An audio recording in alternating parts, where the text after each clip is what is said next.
የህዝብ ተወካዮች ምክር ቤት አባል የሆኑት ዶክተር ደሳለኝ ጫኔ ኮንትሮባንድ የጫኑ ተሽከርካሪዎች እንዲወረሱ የሚፈቅደው ረቂቅ አዋጅ ዳግም እንዲመረመር በፓርላማው ጠየቁ።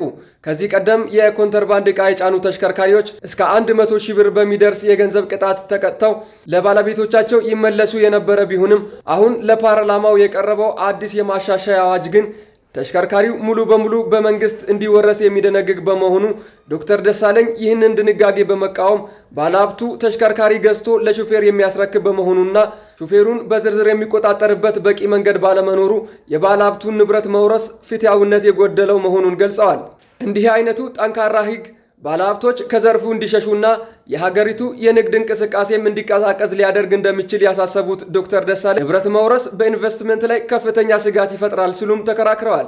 የሕግ ማሻሻያውን በጽኑ የተቃወሙት ዶክተር ደሳለኝ የኮንትሮባንድ ንግድን ለመከላከል የሚወጡ ሕጎች ወንጀለኛን ለይተው የሚቀጡ እንጂ የሀገሪቱን የትራንስፖርት ዘርፍና ንጹሐን ባለሀብቶችን የሚጎዱ መሆን እንደሌለባቸውም አሳስበዋል። ቅጣቱም ተመጣጣኝ መሆን እንዳለበት በመግለጽ ረቂቅ አዋጁ ላይ ዳግም ግምገማም እንዲደረግ ጥሪ አቅርበዋል። የዶክተር ደሳለኝ ጫኔን ሐሳብ እንዴት ተመለከታችሁት? ኮሜንት ላይ ሐሳብ አስተያየቶቻችሁን ስጡበት።